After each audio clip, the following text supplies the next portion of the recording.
하나님 아버지께 찬양과 영광을 올려드립니다. 주님 홀로 높임과 영광을 받아 주시옵소서. 오늘도 수요 예배로 불러주셨으니 한없는 은총을 내려주시되 말씀에 깨닫는 은총과 성령의 충만함과 기도 응답으로 주님께서 함께하여 주옵소서. 예수님의 이름으로 기도드립니다. 아멘. 하나님 말씀은 사사기 3장 12절에서 23절까지 말씀인데 한 절씩 교독하시겠습니다. 이스라엘 자손이 또 여호와의 목전에 악을 행하니라. 이스라엘 자손이 여호와의 목전에 악을 행함으로 여호와께서 모압 왕 에글론을 강성하게 하사 그들을 대적하게 하시매.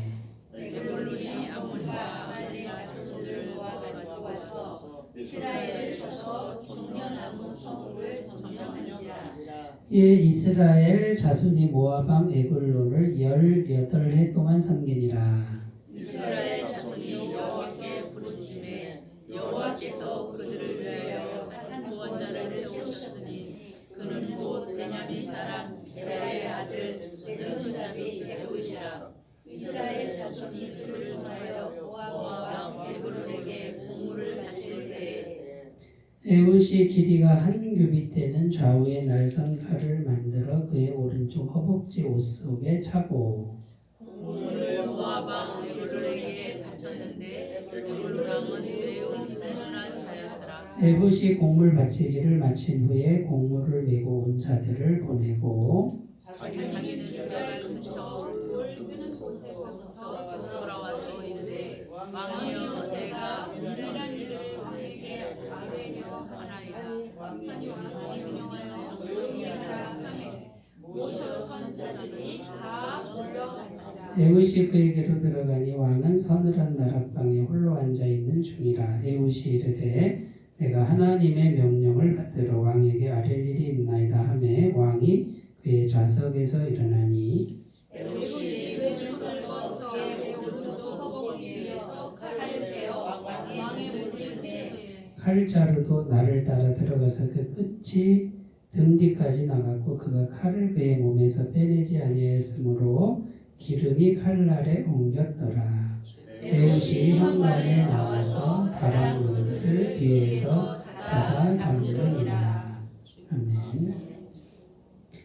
네, 오늘은 에훗이라는 사사에 관한 말씀인데 두 번째 사사예요. 첫 번째 사사는 온니엘이라고 했죠. 온니엘.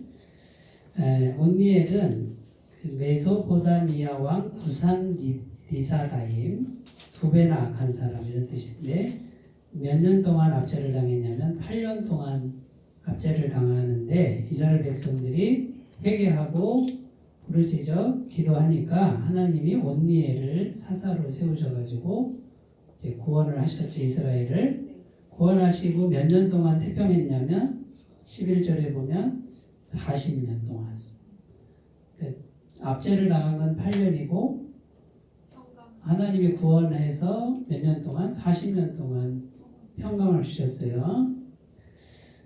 그러면 이제 정신 차릴만 한데 또 이스라엘 백성들이 여호와의 목전에 악을 행했다 이렇게 되어 있습니다. 12절에. 그러니까 이제 하나님 보시기에 악을 행하니까 이제 누가 또 압제를 했어요? 모압 왕 에글론을 강성하게 하사 12절에 이렇게 되어 있죠. 네. 모압 왕 에글론이 강성하게 되니까 이스라엘은 약해지고 모압 왕이 강해진 거예요. 쳐들어왔어요. 자 보세요. 항상 구약 성경의 패턴이 거의 같아요. 그러니까 하나님의 백성이 하나님과 관계가 좋으면 아무 일이 없어요. 그리고 다른 나라를 지배해요. 그리고 다른 나라로부터 조공을 받아요. 근데 하나님과의 관계가 멀어지잖아요. 멀어지거나 나빠지면 이제 오늘날로 말하면 영이 약해지는 거예요. 하나님의 영이 약해지는 거란 말이에요. 예? 그러니까 모든 것의 원인은 우리 마음에 뭐가 약해진 거다? 하나님의 영이 약해지고 흐려지면 이제 세상 권세가 더 세지는 거예요. 내가 약해지니까 세상 권세가 세져가지고 세상이 나를 덮쳐서 나를 지배하는 거예요. 꽉꽉 누르는 거예요. 그 세상이 여러 가지가 있는데 사람, 내가 진짜 해결할 수 없는 사람, 또는 뭐예요? 물질, 그 다음에 질병, 뭐 내가 지금 운영하는 회사가 안 돼. 지금 꽉꽉 막히고 이런 것들이 다 어디서 오냐? 영이 약해졌다. 하나님의 영이 약해지면 오는 거예요. 그런데 이제 모압왕 에글론만 온 게 아니고 13절에 보면 에글론이 암몬과 아말렉 자손들을 모아가지고 이렇게 돼 있죠. 그럼 지금 여기 세 나라가 연합해서 오잖아요. 이게 무슨 말이에요? 하나님 백성에게 어떤 일이 생겼다고요? 한 가지 문제만 생긴 게 아니라 한꺼번에 여러 가지 문제가 와서 덮치는 걸 말이에요.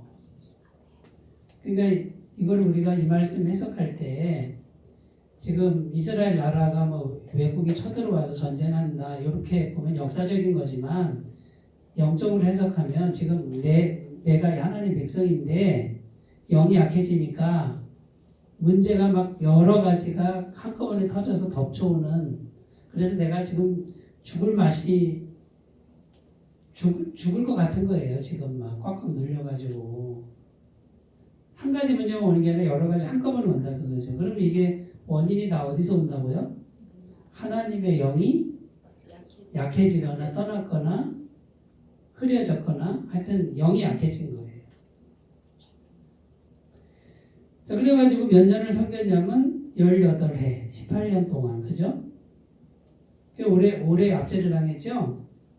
빨리 정신 차려야지. 왜 18해 동안이나 구원을 못 받아요? 예? 첫 번째 8년 만에 기도했잖아요. 기도해서 구원 받았잖아요. 그럼 여기서 좀 더 줄어들어야 되는데 하나님 백성의 고집이 센 거예요. 회개를 안 해. 기도도 안 해. 18년 동안 계속 압제당하다가 이제 도저히 못 견디게 되니까 15절에 뭐라고 돼 있어요? 이스라엘 자손이 여호와께 부르짖으며 이렇게 돼 있어요. 기도했다 이거예요. 기도했다. 이제 드디어 이제 두 손 두 발 다 들고 기도했다. 빨리 좀 두 손 두 발 들지. 네? 뺏길 거 다 뺏기고 고생 다 하고 나서 그제서야 기도를 시작하면은 어쩌자는 거예요. 그래도 또 기도를 하니까 하나님의 구원자를 세우죠. 에훗이라고 하는 왼손잡이라고 되어 있는데 베냐민 사람 게라의 아들 왼손잡이. 이게 무슨 말이냐? 오른손을 못 쓰는 사람이다. 쉽게 얘기해서 장애인이라고. 장애인. 무슨 말인지 아시겠죠? 네. 그러니까 장애를 가진 사람을 들어 쓰는 거예요. 하나님이. 그러니까 하나님이 하시는 거는 건강하고 멋있는 사람만 쓰는 게 아니에요. 무슨 말씀인지 아시겠죠? 하나님의 구원은 우리의 상상을 초월한다. 자, 그러니까 이제 우리가 해야 될 일은 뭐예요? 기도하면 살아요. 기도하면 누가 오는데요? 성령이 오시는 거예요. 성령이.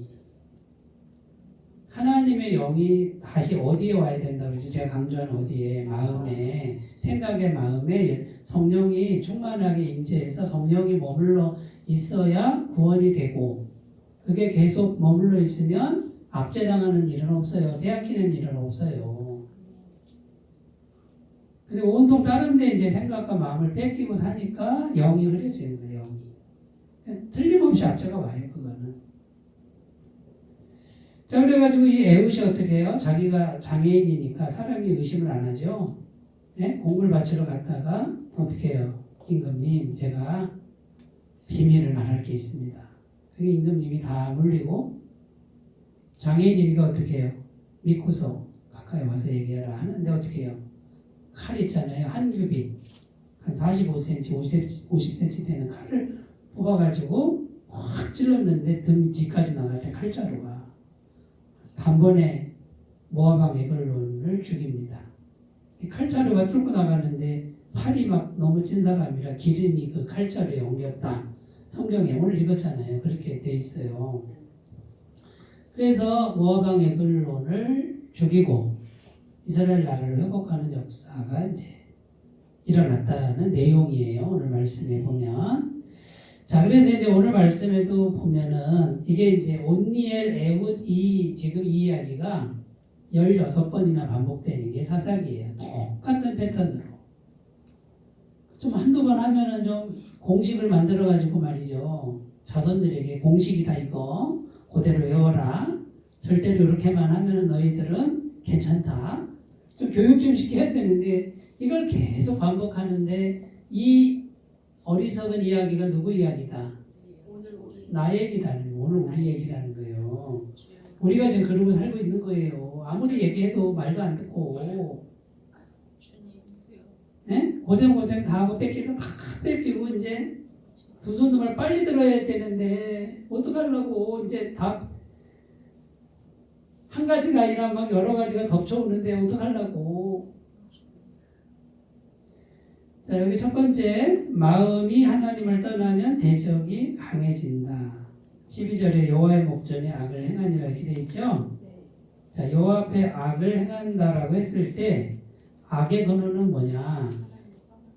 자, 악한 행위를 했다. 이거는 결과예요.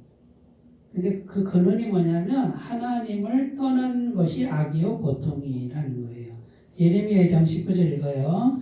내 악이 너를 징계하였고 내 반역이 너를 책망할 것이라. 그런즉 내 하나님 여호와를 버림과 내 속에 나를 경외함이 없는 것이 악이요 고통인 줄 알라. 주 만군의 여호와의 말씀이니라. 예레미야 2장에 뭐라고 돼 있어요? 뭐가 악이라고요? 여호와를 버린 거. 그 다음에 마음속에 하나님 두려워함이 없는 거. 여기서부터 악행이 계속 나와요. 자, 마음이 이 상태가 되면요 행동도 따라와요. 그 다음에 이제 행위는 결과물이에요. 그 선악과, 창세기의 선악과가 뭐라 그랬죠? 하나님을 떠난 마음이에요. 선악과를 먹었다 이거는 하나님 없이 살겠습니다 이거라고 그랬잖아요. 그게 악이라는 거예요. 거기서부터 죄가 계속 온 거죠. 자, 마음으로 하나님을 떠나는 건데, 자, 보세요. 첫 번째, 하나님을 떠났다. 그럼 하나님을 생각지 않는 거예요. 아예. 하나님 생각 안 하는 게 악이에요. 근데 하나님 생각 안 하면 이제 뭐가 들어가요? 세상이 들어가요. 세상 욕심이 계속 들어가요. 세상에서 잘 살아보자. 세상 영광 한번 채워보자 하고 속에다 자동적으로 들어가요. 자, 그러면 자기가 자기 속을 보면서 내가 지금 하나님의 영으로 차 있는지 세상 생각으로 차 있는지를 분별하면 되잖아요. 매일. 만약에 세상 생각이 더 차 있으면 어떻게 해요? 빨리 회개하면 매를 안 맞아요. 안 뺏겨요. 그런데 그냥 가는 거예요. 그냥. 그러니까 하나님을 떠나니까 세상 욕심이 들어오고 세상 욕심 뒤에는 마귀의 영이 있는 거예요. 그러니까 마귀가 오면 도둑질하고 죽이고 멸망시키고 그러니까 계속 당하는 거죠. 신명기 8장 19절 읽습니다. 내가 만일 내 하나님 여호와를 잊어버리고 다른 신들을 따라 그들을 섬기며 그들에게 절하면 내가 너희에게 증거하노니 너희가 반드시 멸망할 것이라. 이 말씀에도 보면 여호와를 잊어버리고 이렇게 돼 있죠. 그러면 하나님 생각하지 않는 게 이게 악이에요. 여기서부터 시작이에요. 자, 하나님 생각 안 하면 뭐가 들어간다? 다른 신들이 들어간다. 뭐 부처나 뭐 이렇게 우상 숭배가 아니라 세상 욕심. 오늘날에는 물질이 들어가는데 물질 욕심이. 그러면 이제 우리가 자기 생각을 분별하면 돼요. 내가 하나님 생각을 하고 있는지 안 하고 있는지. 안 하고 있으면 하면 되고. 근데 내가 계속 세상 욕심만 계속 생각하고 있네. 세상 것만 생각하고 있네. 그럼 내가 위험하구나. 이렇게 생각해야 되는데 전혀 위험성을 못 느낀다 그러면 틀림없이 다른 신들이 막 들어와서 장악을 하는데 성령이 떠나고 마귀의 영이. 세상 영은 마귀의 영이에요. 하나님의 영 성령이 충만하면 무슨 생각 많이 하겠어요? 하나님 생각 많이 하죠. 기도할 생각 많이 하고 말씀 볼 생각해요. 근데 세상 영이 들어오면 무슨 생각이 많이 들겠어요? 세상적인 생각 많이 들죠. 당연히 세상 영이 들어와 있는데 계속 세상적인 생각만 하는 거지. 그러니까 영과 생각은 한 몸이에요. 그러면 내가 지금 오늘 하루 종일 살았는데 무슨 생각 많이 했느냐 그거예요. 하나님 생각 안 했다 그러면 심각한 상태인 거예요. 그래서 제가 맨날 그러잖아요. 모든 순간에 뭐 하라고요? 기도부터 하라, 기도부터 하라. 그래서 하나님 생각하는 거를 잊어버리지 않도록 노력해라. 그게 살 길이에요. 시편 1편에서 1절 3절 읽어요. 복 있는 사람은 악인들의 꾀를 따르지 아니하며 죄인들의 길에 서지 아니하며 오만한 자들의 자리에 앉지 아니하고 오직 여호와의 율법을 즐거워하여 그의 율법을 주야로 묵상하는도다. 그는 시냇가에 심은 나무가 저를 따라 열매를 맺으며 그 잎사귀가 마르지 아니함 같으니 그가 하는 모든 일이 다 형통하리로다. 여기 보면 1절에 보면 복 있는 사람, 성경이 말하는 하나님 보시기에 복 있는 사람은 첫 번째가 악인들의 꾀를 따르지 않으면 이렇게 돼 있죠. 이게 모든 것의 시작이에요. 꾀가 뭐냐면 생각의 영역이죠. 자, 악인과 의인의 차이, 근원적 차이가 생각에서부터 비롯돼요. 악인들의 꾀, 악인들의 생각이라는 거예요. 자, 꾀를 생각을 계속하고 있으면 그 다음에 죄인들의 이제 움직이죠. 죄인들의 길에 가 서 있다 이제. 생각하다가 거기 서 있고 그 다음에 세 번째가 뭐예요? 오만한 자들의 자리에 눌러 앉아버리는 거예요. 거기서 그냥 사는 거예요. 자, 보세요. 어떤 분은 지금 악인들의 꾀를 계속 생각하고 있을지 몰라요. 빨리 생각 바꾸셔야 돼요. 뭘로 바꿔야 돼요? 여호와의 율법을 주야로 묵상. 묵상도 생각이죠? 말씀 생각하고 하나님 생각하고 기도 생각하고 성령 생각하고 계속 생각하면은 누가 오신다? 성령이 오셔서 성령님이 일하신다 이거예요. 그러니까 생각이 시작이에요. 어떤 분은 악인들의 꾀를 계속 생각하다가 죄 짓는 길에 서 있을지도 몰라. 지금 죄를 지려고 지금 거기 서 있을지도 모르고 죄를 짓고 있는지도 모르고 그거는 뭐냐면 벌써 악인들의 생각이 오래됐다 그거예요. 그거를 빨리 못 떨쳐버리고 계속 갖고 있으면 이제 움직여서 거기 죄 짓는 자리에 서 있는 거예요.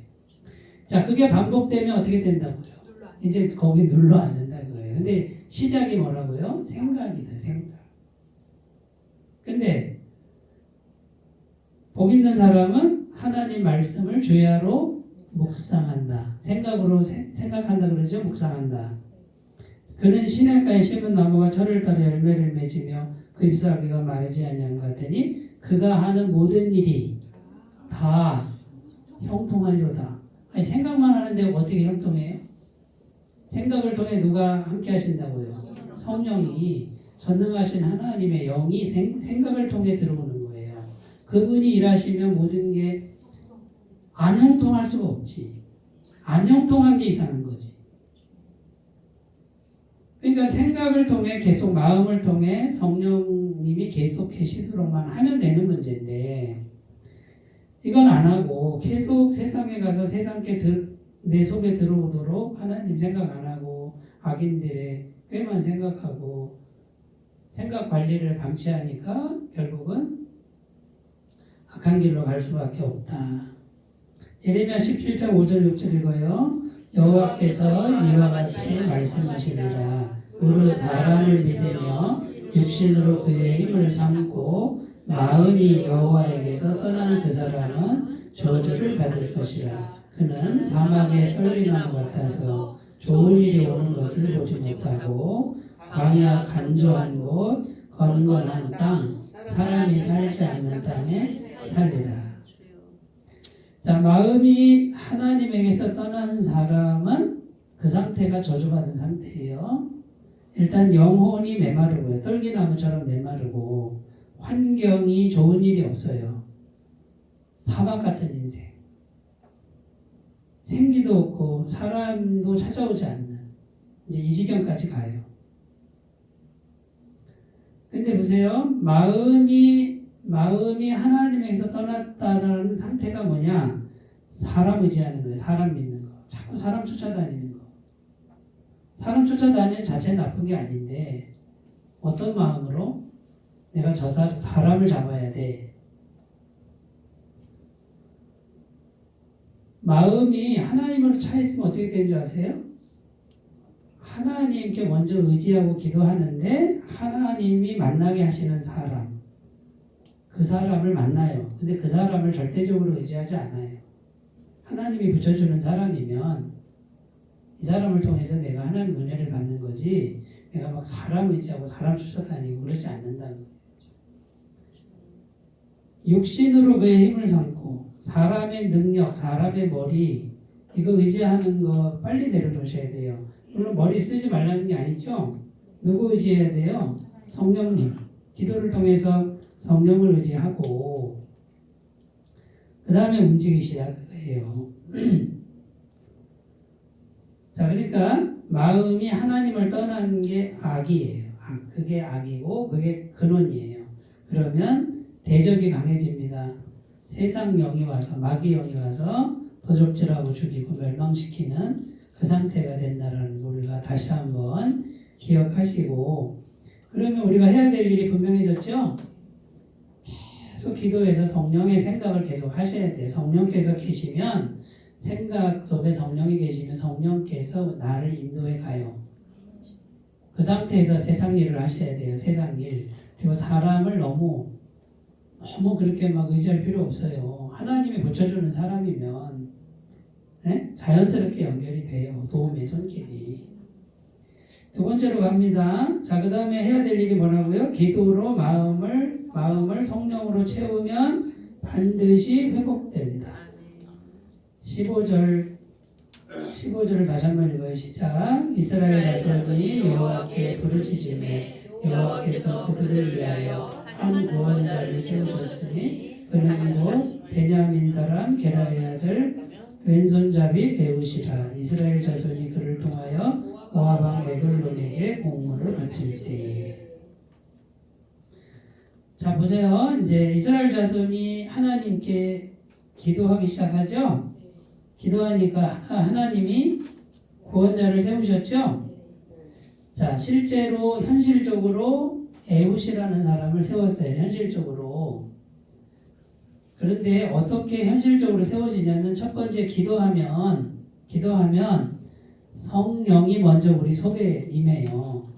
그러니까 제가 강조하는 게 뭐냐, 현실의 변화를 얻고 싶으신 분은 현실만 달랑 바꾸는 거는 하나님께는 없어요. 그거는 세상 종교 아닌 미신이에요. 그렇게 믿는 건 하나님 믿는 게 아니에요. 그건 다른 종교예요. 그러니까 기도를 해서 뭘로 채워야 된다? 우리의 생각을 뭘로 채워야 된다? 성령으로 채워야 된다. 마음과 생각을 성령으로 먼저 채우지 않으면 현실적인 구원은 없어요. 그러니까 진정한 구원자는 누구다? 성령이시다. 성령이 곧 예수님이잖아요. 예수님의 영이잖아요. 그러니까 먼저 우리 마음과 생각에 영원한 구원자, 진정한 구원자, 성령이 우리 마음에 임해야 된다. 그러면 구원자가 온 거죠? 그러니까 에웃이 진정한 구원자가 아니고 누가 진정한 구원자다? 하나님이 진정한 구원자인 거예요. 그러니까 진정한 구원자, 영원한 구원자이신 분이 영의 형태로 계시는 분을 마음과 생각에 모셔야 구원자가 온 거예요. 이해가 되세요?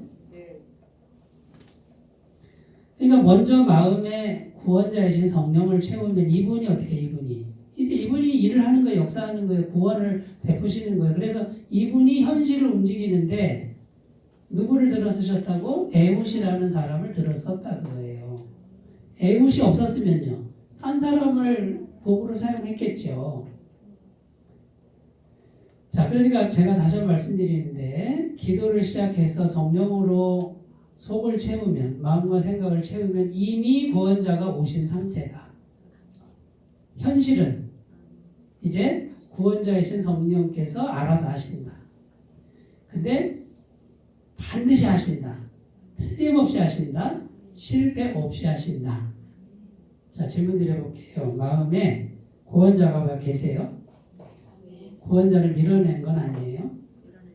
구원자 생각 안 하면 밀어낸 거예요. 그분은 구원자를 밀어낸 거라고요. 그리고 다른 구원자, 세상적인 구원자를 찾고 있는 분은 기도 안 해요.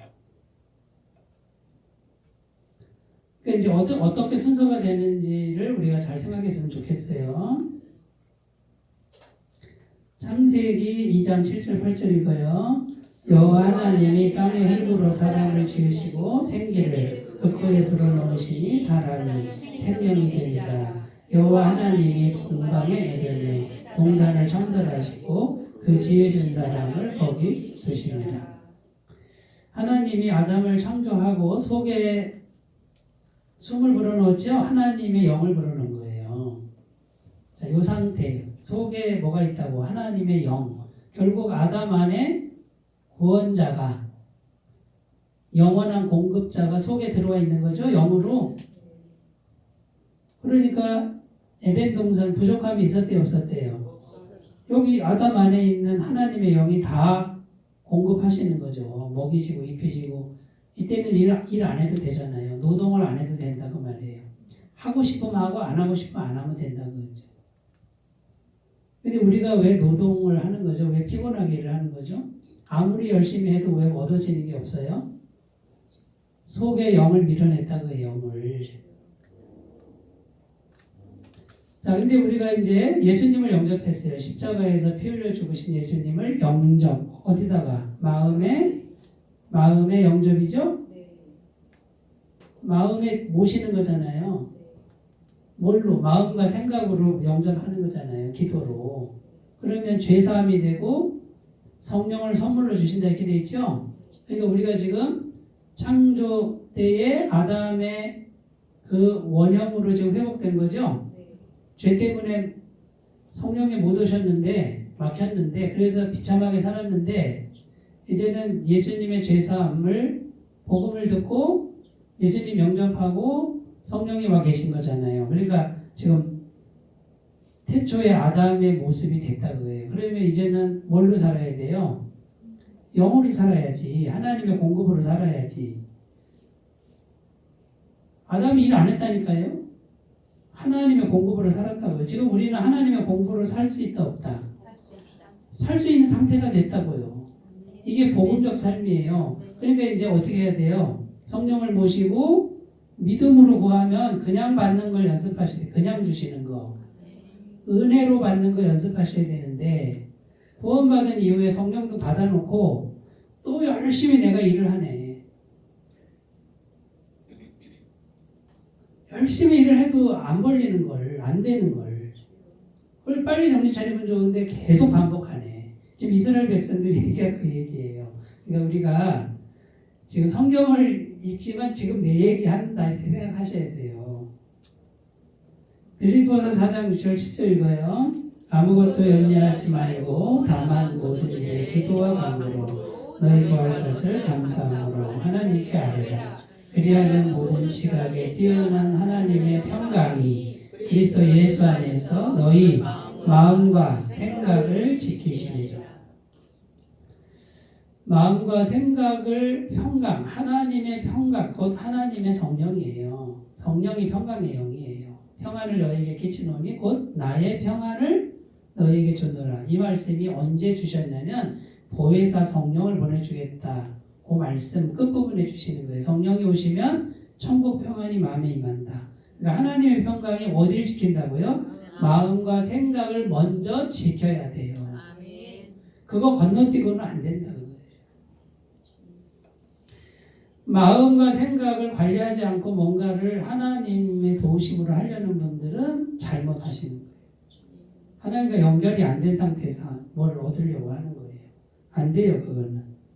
요한삼서 1장 2절 읽어요. 사랑하는 자여, 내 영혼이 잘됨 같이 내가 범사에 잘되고 강건하기를 내가 간구한다. 범사에 잘되고 강건하기를 바라는데, 원하는데 영혼이 잘되게 하는 건 안 한다. 그러면 이 말씀이 어떻게 이루어지겠어요? 먼저 영혼이 잘 돼야지. 영혼이 잘 되는 거는 우리 영혼, 우리 생각과 마음에 성령 충만하든지 말씀을 묵상하든지 하나님의 영으로 채워야 된다 그거예요.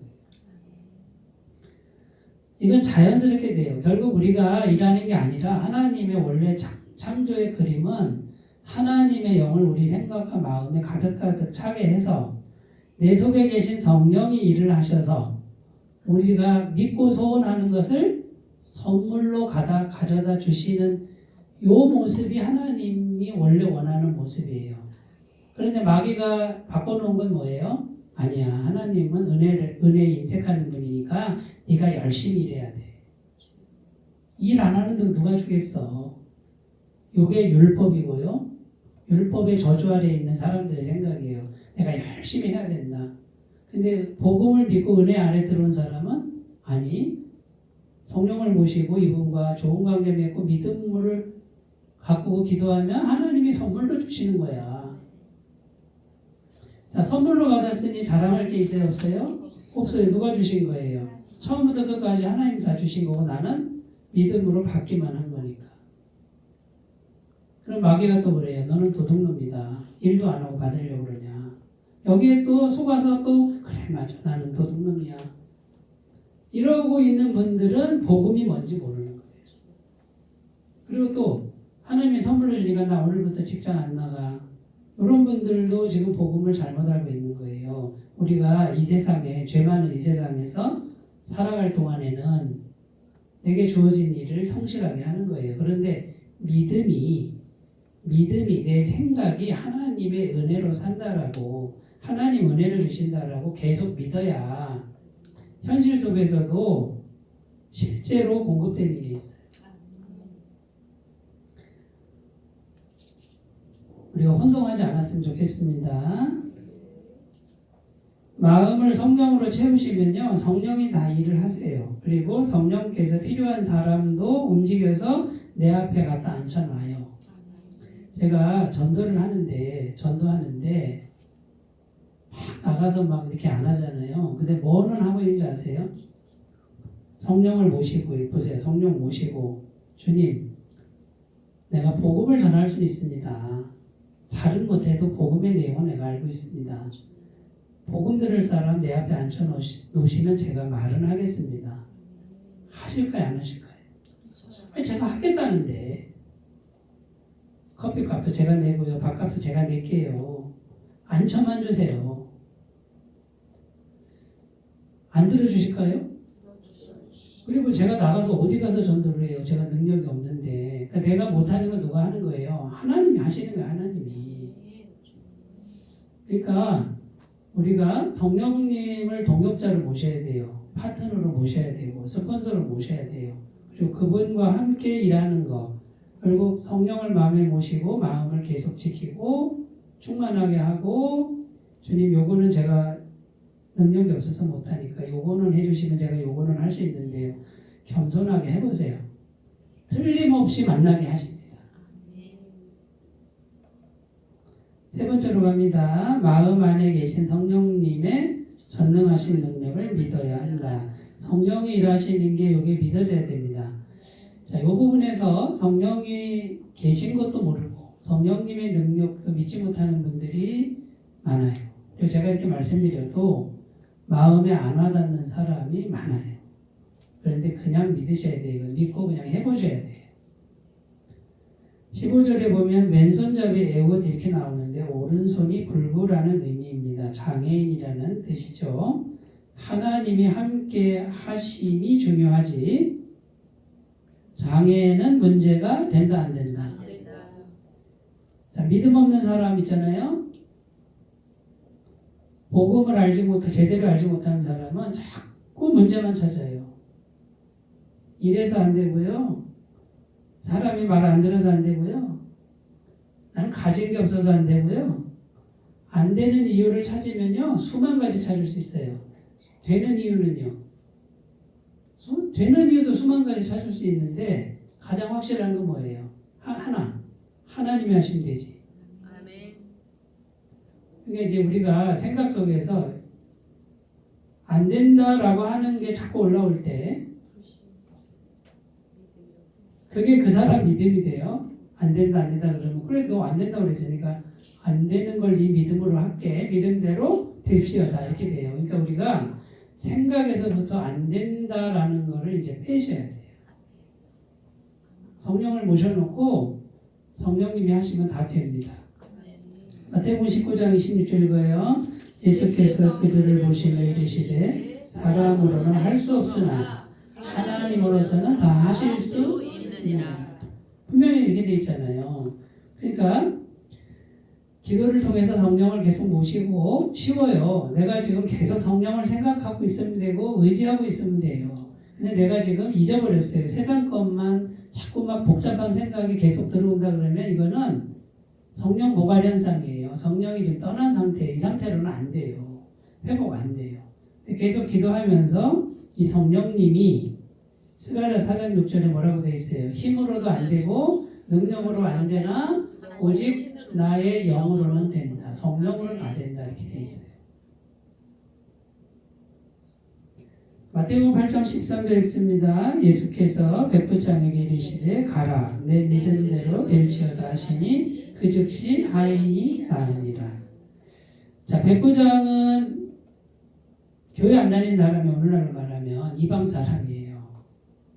근데 백부장은 믿음을 준비했어요. 무슨 믿음을요? 교회 나온 적도 없고 그 다음에 예배 드린 적도 없고 아무것도 한 게 없는데 예수님이 내 부활을 말씀으로 고친다는 믿음을 계속 준비했어요. 그러니까 예수님 뭐라고 그래요? 이스라엘 중에 교회 다니는 사람 중에 이만한 믿음을 내가 만나본 적이 없다라고 말하는 거예요. 교회를 너무 성실하게 다니는 분들은요, 기적을 믿는 믿음을 안 가지려고 그래요. 그냥 성실하게 내가 열심히 한 거 그거 자랑하고 있어. 내가 교회를 30년 다녔어요. 40년 다녔어요. 요거 자랑하고 있어요. 그거 자랑하지 말고요. 믿음을 자랑하셔야 돼요. 믿음. 30년 다녀서 믿음이 얼마나 자랐어요. 어? 열심히 하루도 안 빠지고 다닌 거 그거 자랑.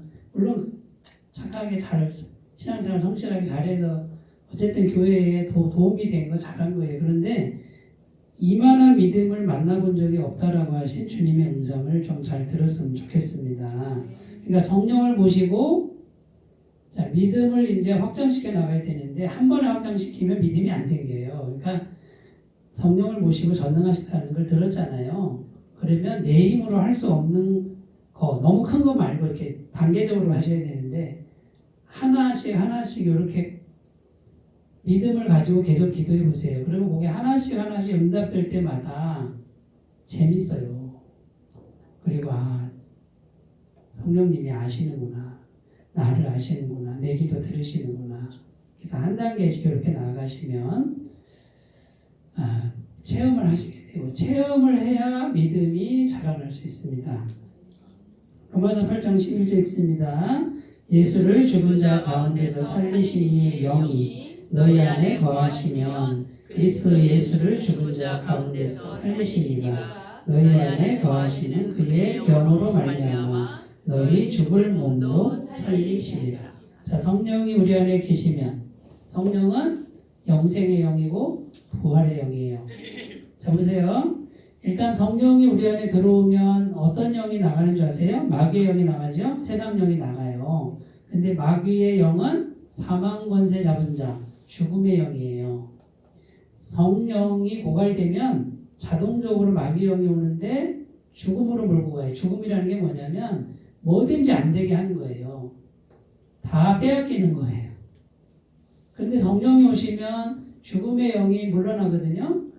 그러니까 뭐든지 안 되게 하는 영이 떠나니까 성령이 오시면 뭐든지 살리는 영이 온 거다 그거예요. 그 다음에요. 내가 지금 죽음의 영이 와서 거의 죽었어요. 완전히 죽었어요. 지금 파산됐어요. 망했어요. 그래도 성령이 오시면 어떡하냐? 이제 마귀의 죽음의 영이 떠났어요. 근데 난 죽어 있는 상태잖아요. 근데 그 성령이 무슨 영이다? 부활의 영이다. 살리는 영이 내 현실을 덮어버려요. 죽었던 내가 살아나고 죽었던 환경이 살아나고 죽었던 삶이 다시 살아난다고요. 아유 다 끝났는데 뭐 기도한다고 되겠어. 그 믿음대로 될 거예요. 절대 그런 말 하면 안 돼. 죽어도 우리는 사는 거예요. 그게 부활의 영이라니까요. 그러니까 이렇게 성령님이 엄청나신 분이라니까. 죽은 모든 걸 다 살리는 거예요. 그분이 우리가 예수님 영접했을 때 여기 들어와 있는 분이라고요. 이분을 의지하지 않고 어디 가서 뭘 의지하고 사냐 그거예요. 뭘 의지하고. 다 죽음의 영인데 세상 영 다 죽음의 영이에요. 세상에 그 화려한 것들, 아름다운 것들은 우리를 막 이렇게 홀리는 것들이지만 너무 그거 하면 좋을 것 같다. 세상에서 내가 좀 존경받고 싶고 좀 인정받고 싶은 거기에 홀려서 가는데 그거는 나를 죽이는 영이라고요. 그런데 너무 많은 사람들이 세상에서 영광을 얻으려고 그래. 인기를 얻으려고 그러고요. 그런데요. 성령이 오셔서 그게 얻어지잖아요. 그건 괜찮아요. 누리면 돼요. 근데 성령이 오셔서 그걸 얻은 다음에 또 이게 바뀌는 분이 있어. 성령을 몰아내고 세상 사람들이 막 이렇게 높여주니까 교만에 빠지는 그런 분도 있어요. 그래서 또 시험에 빠지는 분도 있어. 그러니까 우리가 세상에서 영화를 얻든 안 얻든 이제는 진짜 예수 믿는 사람, 진짜 복음을 아는 사람은 이게 차이가 없다라고 이렇게 보여야 돼. 별 차이가 없어 그거는. 세상에서 영화를 얻었는데 속을 보니까 성령이 안 계세요. 저주받은 인생이라고요. 그렇게 보인다고요. 근데 그게 안 보이는 분은, 그게 막 부러운 분들은 아직도 갈 길이 먼 거예요. 신앙의 여정에서 복음의 출입문까지도 안 온 거예요. 그거는. 듣기는 많이 들었어요. 머리로는 알아요. 근데 세상에 딱 가면 세상에 막 많은 걸 얻은 사람 보면 막 부러워 죽겠어. 아직 복음의 출입문도 못 지난 거예요. 그런데 아주 소박하고 평범한데 이분을 보니 하나님을 잘 모시고 있네. 참 귀한 분이다. 영생이 있는 분이다.